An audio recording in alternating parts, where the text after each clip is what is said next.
مامۆستا دێمە سەر ڕەوتی شاخ کە خۆ متابع دەکەم لە نزیکەوە دەکرێت مسە بە پرسیارش سادە لەوەی دەست پێ بکەم ئەو ڕەوتە چییە و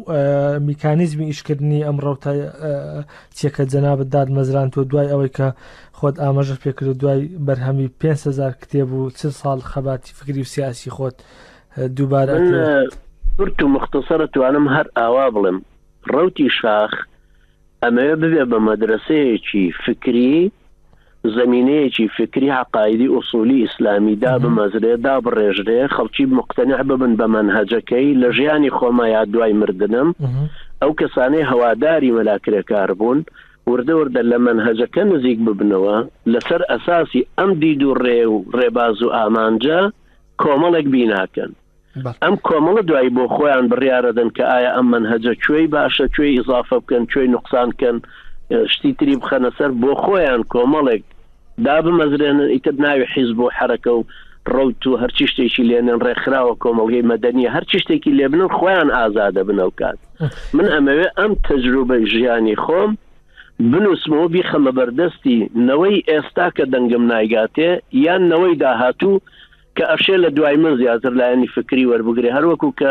خەڵکانێکی تر دوای مارکس خەڵکانێکی تر دوای سید قوتب مەسەلەن خەڵکانێک دوای ئەو کەسا ئەو ڕموزانە کۆبوونەتەوە لەسەر ئەساسی دید و تێڕوانینەکەی ئەو جەماعەتێکیان دروست کردو کەوتۆتە حرەکەتێکی گۆڕانکاری لە کۆمەڵگەکەی خۆیان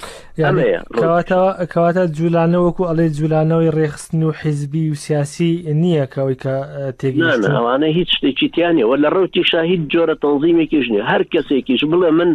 پلەدارێکم لە ناو ڕەوتە ڕاست ناکە بە هیچ شێوەیە چونکە چەند جاری ژەمە وتۆتەوە هەرچی کەسێک لەگەڵ ئەم ڕەوتەیە قەناعەتی کردوێ هەمومان وەکو عەمودی کارەباین کەس لە کەس باڵابەرزتر نییە هەمومان تەیارێکی ئەلکترۆنیە گوێزینەوە یەکی گڵۆپێکمان پێوەی بۆ ڕووناگوێتەوە ئیتر کەس لە کەسی تر گەورەتر نییە نەکەس ئەمیرە نەکەس مەئمورە نەکەس مەکتەب سیاسی و شورا و ڕاوێژکار و نوێنەر و ئەم جۆرەشتانە هیچ کەسێک نییە چونکە مجرد ئێستا ڕەوتێکی فکریە کە ئەمێ زیاتر زمینەکە خەڵک تیا قاڵ بێتەوە لەگەڵ ئەو هەموو گەڕە لاوژێ فکریەکە لە کوردستانە هەیە مامۆستا هەر لە چوارچێوەی فکریەکان لەگەڵ جەنابەت دەمێنمەوە ئەو گۆڕانکاریە فکریانە ڕوویداوە یاخود میکانیزمەکان گۆڕانکاری بەسەرداهاتووە لە ژیانی مامۆستا کرێکار بەتایبەت تۆ بەتایبەتی کە من پەیامەکانی جەنابەت دەخینەوە کە بۆ بەشێک لە قیادەت نردبوو بە بۆنە پیرۆزبایی و بۆ پیرۆزبایی چ ئەوەی کە بۆ ئەمیری ڕابەری بزوتنەوە نردبوو چ بۆ ئەوی ئەمیندار نردبوو باسی دارولکوفر و وەکو دارولئیمان یاخود ئەم دوو دەستەواژەیە بۆ کوردستان حاڵەتەکە چۆن نییە ئێوەتانە چۆن ئیش بکەن لە هەرێمی کوردستان یعنی تەنها ئێوە ئەفکارەکان دەخەنە سەر ڕۆژنامەکان و کتێبەکان و لە مەنهەجەکان دەیخەنە ڕوو یاخود ئێوە لە ڕووی عەمەلی شۆ دێنە ناو مەوزوعەکە بەتایبەت لە مەفهومی جیهادی کە جارە ناحی جیهادۆمانە هەر زۆر دوورە هەر بیریشمان لێ نەکردوێتەوە چونکە جارێ بێ پێش هەموو شتێک ئەم مەنهەجە خۆی ڕۆشن بێ منهجەکە کە ڕۆشن بوو بۆ نمونە 500 کەس مقتەنیع بن بەم منهجە لەناو ئەم 500 کەسەیە 50 کەسیان کە خاوەن ئەزمونێک بن ئەمریان هەبێ سەقافەتێکیان هەبێ قەناعەتیان بە منهجە کردوێ کۆبوونەوەیەکی بەرفراوان ئەنجام بدرێ وەکو مؤتەمەری تەسیسی کە وتومان ئەگەر بۆمان کرا لە هەولێرەی گرین ئەگەر نەکرا لە تورکیای گرین ئەگەر نەکرا لە وڵاتێکی ئەوروپی ئەم کەسانە دوایی مناقەشەی دێر بە دێڕی ئەو پەیڕۆ پرۆگراماکەن ئەی گۆڕن یان ئیضافیە خەنەسەر یان نوقسانیەکەن یا لێی نوقسانەکەن المهم لە دواییە ئەم 50 کەسە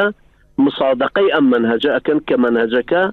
ئەبێ بە منهجی ئەم 50 کەسە و هەواداران و تەرەفدارانیان دوای ئەم جەماعەتە چۆنیەتی خۆڕێخستن و چۆنیەتی حرەکەتکردن و ئەو شتانە دیاریەکەن حەسەب واقعەکە کایە ئەبزون ئەو کاتەڵێ ئێمە توانین هەروەکو حیزبایەتی هەر نەکەین ئەسڵەن ئەمانە وەکو جەماعەتی زەغت کە لە ئەوروپا پێوترێ تەوا وەکو جەماعەتێک لەوانە بین ئەشێ وەکو ڕەوتی سەدر بن ئەشێ وەکو جامعەی ئەزهەر بن ئەشێ وەکو هەیئەی عولەما بن لە سعودیە ئەشێ وەکو سیستانی بن ئەشێ وەکو کۆمەڵێک من خەڵک سیقەی پێیان هەیە قسەیان لەسەر ڕووداوەکان هەیە تەنها ئاوا بن نەک بکەونە ڕەشانی حیزبایەتی لەگەڵ ئەم و ئەو مامەسا بەڵام چۆنیەتی پیادەکردنی ئەحکامی قورئان و وەکو ئەحکامی ئیسلام لە هەرێمی کوردستان ئێوە چۆن هەوڵی بۆ دەدەن یعنی بە سەراحەت بە ئەو پرسیار لە جەناب بکەم ئێوە قەناعەتان بە جیهاد و خەباتی چەکداری و وەکو قیتال هەیە لە کوردستان مەجالی ماوە بڕوامان بە ئیسلام هەیە برا ئیسلام هەموو شتێکی تایە عەقیدەیە عیبادەتە شەریعەتە لە ضمنی شەریعەت و عەقیدەکەش جیهاد فی سەبیل اللهە کوردستان بەلامانەوە دارالکوفرە ئەو ئەحکامانەی ئێستا حکمی کوردستانەکەن ئەکسەریەتیان کوفرینن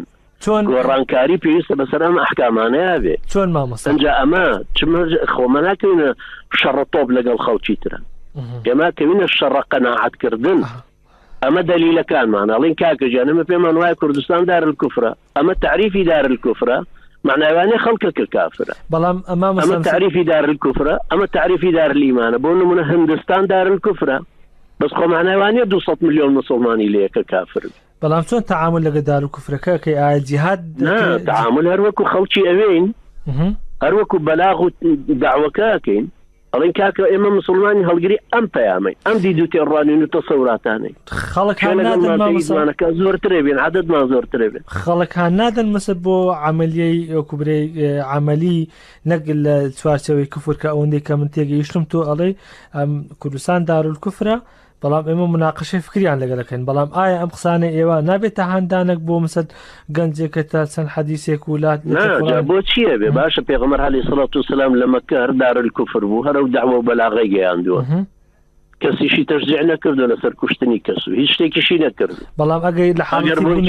هەروە ڕۆین ئەگەر بۆمان چوە سەر واکەین بۆمان نەچوە سەر هیجرەتەکەین ئەگە دەسەڵاتان وەگرت